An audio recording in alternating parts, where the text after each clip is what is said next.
Okay, just what I told you kanina, this is our linear interpolation formula. So this one, we divide, and we should get this answer. Tama? And then this one, we still get this answer, this formula. So we write this on paper. Wait lang ah. So we write this on paper. So therefore, we have 0.2 is equivalent to 0.01 divided by x minus 1.17. Tama? So this is exactly what happened now. Now, all we need to do is to do this. We cross multiply. Therefore, this one, this will be x minus 1.17 here. This one will become 0.01. And then we apply the distributive formula. This one becomes 0.2x. This one become negative 2.34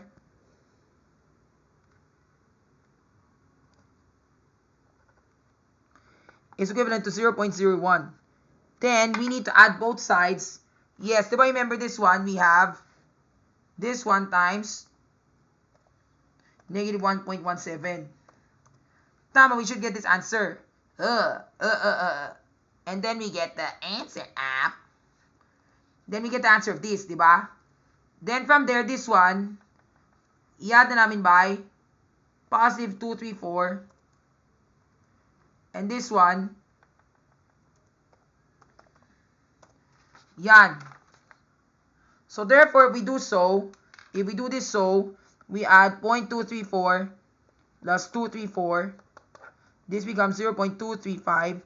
And then 0.2x divided by 0.2 divided by 0.2. So now all we have to do is to do this. This guy divided by 0.2. And tama, the z-score is 1.175. So therefore, that is the z-score of the medium. Diba? So that is the z-score. And then from there, yun nga, this guy that you got here times the standard deviation of 5.4, then plus 28. So we can get the mean score of 34, so that we can get 34.345, which represents the 88th percentile of the distribution. So, if you see class, ganito siya. This is 34.34. Where do you think 34.34 is? Dito siya. 34.34. This represents the 88th percentile of the distribution. Tama? Kaya nga, this is what we're going. And then, when we go back to our stats and probs here, ito siya. So, therefore, we did normal inverse, standard inverse of 0.88. And therefore, we should get a z-score of, tama nga, the z-score is 1.17. Dito siya, 1.17. Ito yun. And when we get that, it's in between 1 and 2. Diba? That is the 88th percentile of the distribution. The raw score is 34.34 with a z-score of 1.17. If you are to solve for that z-score, ganito siya. Diba, remember this is what we get the x. This is what we get the x, diba? So, to solve for the z-score, we standardize. Tama, it's correct. 1.175. So, we standardize, we still get the same answer. It's 1.175. Because 1.174 is rounded to 1.175. So, tama, that's the right answer. Next, letter E. Sabi ko dito sa normal distribution na to, find the probability that a person scored at most 18 points or one who scored at least 40 points. So, if we look at our distribution, so where do you think is the 18 points? Dito siya. Although we do not know where that is. So, we know it's right here. Diba? Yung 18 points. This is for probability A. And this is compound probability. Or, one who scored at least 40 points. Where's the 40? Dito siya. So, dito. Prob B. Okay? Now, all we need to do is to simply add. But before that, para mas maging madali, what do? We need to solve for the z-score of both of the scores. So, when we solve for the z-score of both of those scores, do ba remember we have, ano to? We have 18 points. So, 18 minus the standard, minus the mu. Do ba remember this is the first one? 18 minus 28 divided by 5.4. This becomes negative 10. divided by 5.4. So what do we get, di ba? So let's standardize in our normal distribution. So standardize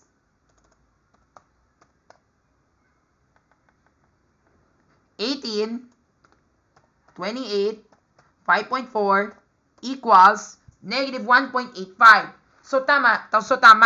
It should be here. Negative 1.85.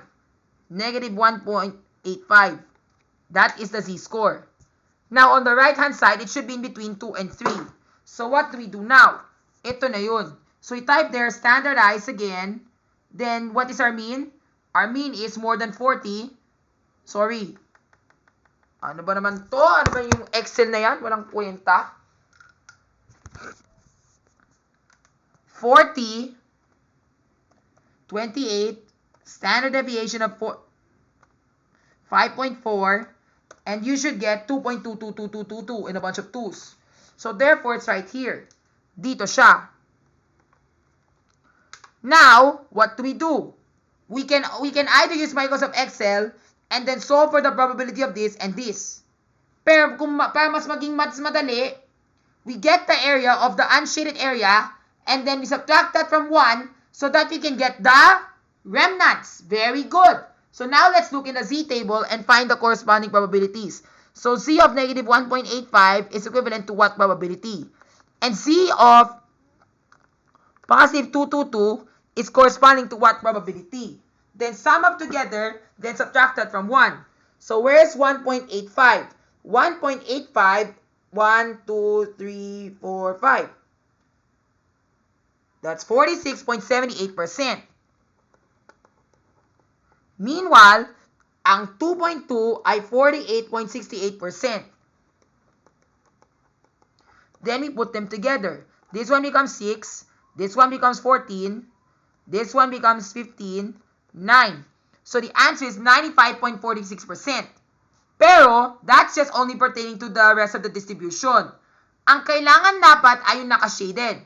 So therefore, we need to subtract that from 100. So 100 minus 95.46, this becomes 0, this becomes 0, this becomes 4, this becomes 5, and this becomes 4. So therefore, the answer is 4.54%. Did we get that one right? Let's see. Yes, the answer is 0.04532, which is somewhat closer to 4.54.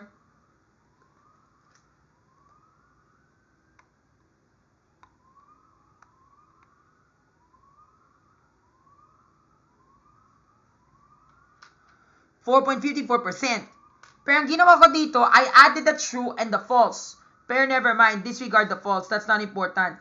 So let's just erase that and we should get this answer. Okay? So dapat this should be the answer. 0.044515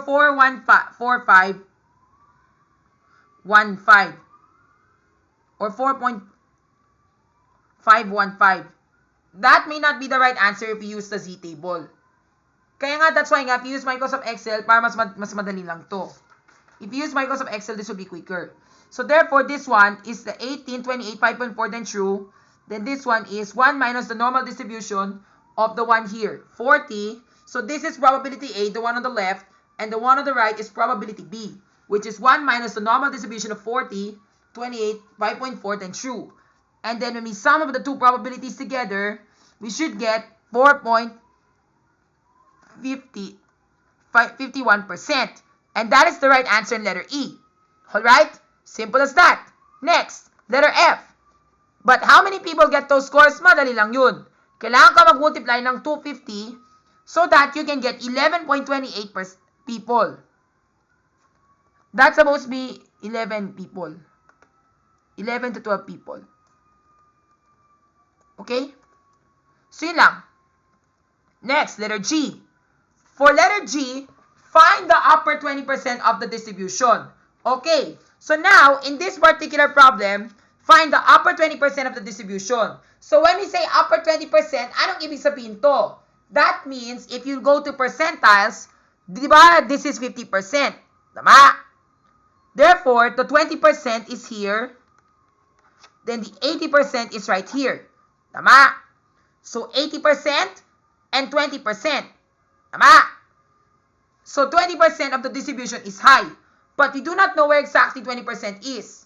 So we know that from this side to the 0, that's 50%. This side, this should be 30%. But where on earth is that 30%? Kailangan tayo mag-Z-table para hanapin yung percentile. Okay? So where is that 30?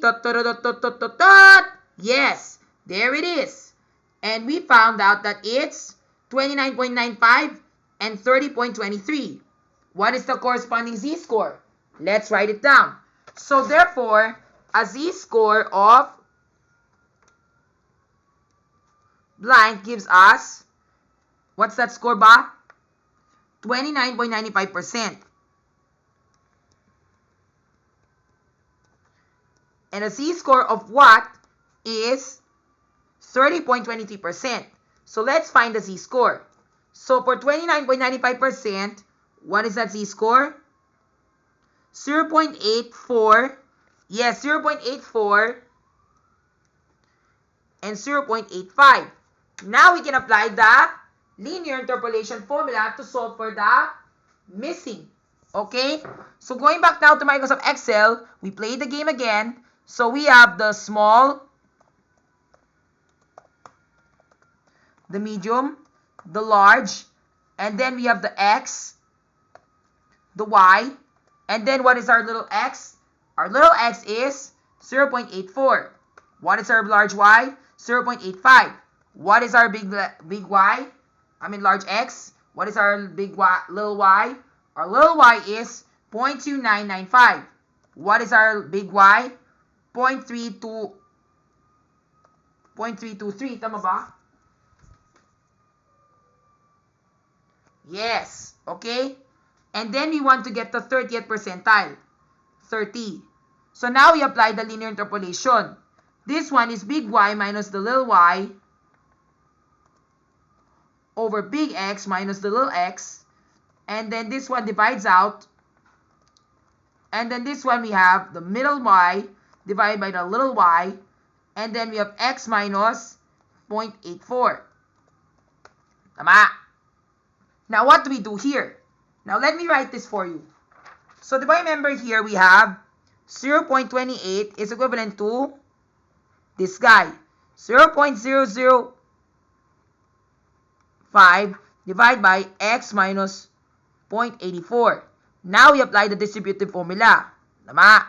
Cross multiply. This one cancels. So therefore we have 0.28 times x minus 0.84 is equivalent to 0.0005. Okay? And then from there we distribute. So this one becomes 0.28x. And then this one we have this guy times negative 0.84. And we should get negative 0.2352 is equivalent to 0.0005. Tama? Now we add this to both sides.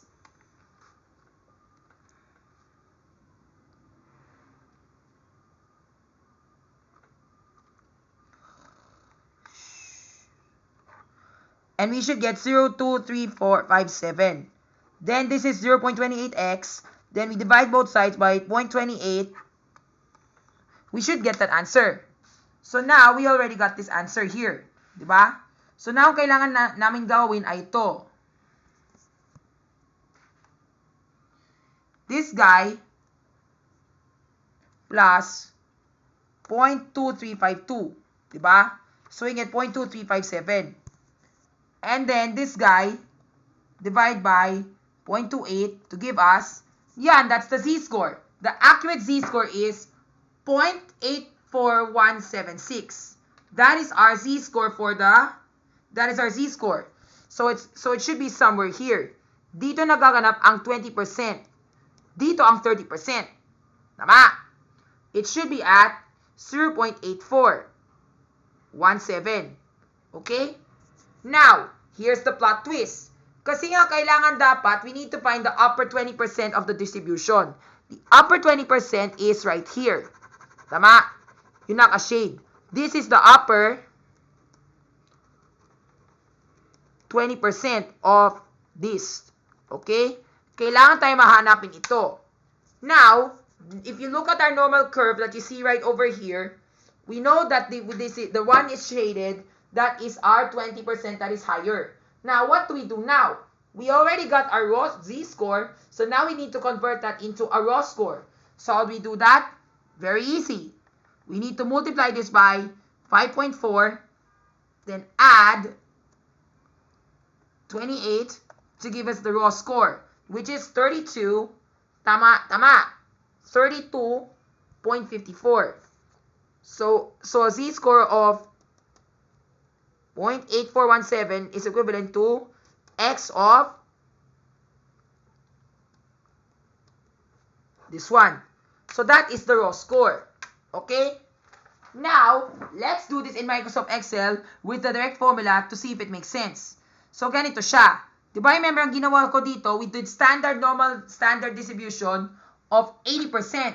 So, we just type normal standard inverse, and then you just type the probability, and it will give you the z-score of that 80th percentile. And the z-score of that 80th percentile is 0.8416, which is somewhat similar to 0.8417.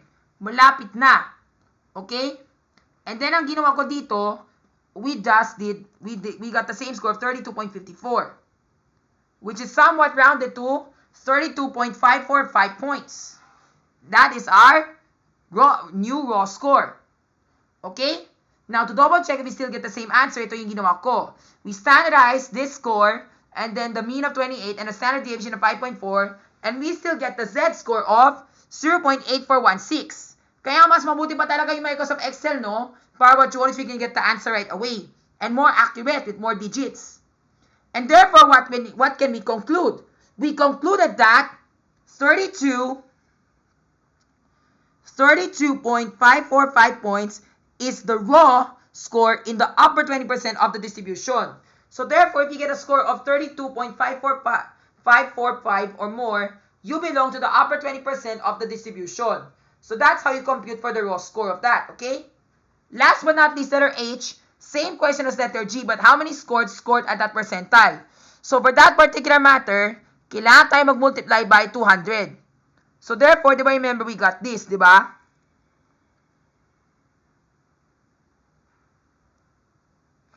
Or what we can simply do is, we can just do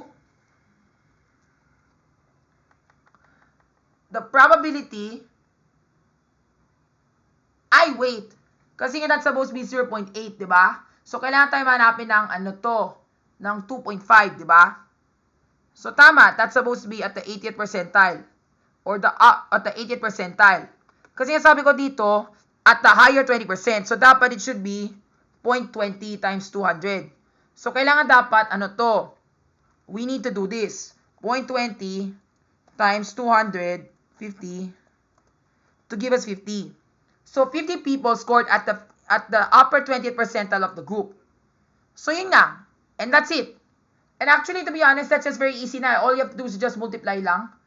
Because the percentage is already given. It's right over here. Ito na yun. So, based on your answer here, kailangan ka mag-multiply sa population, and then you already got the answer.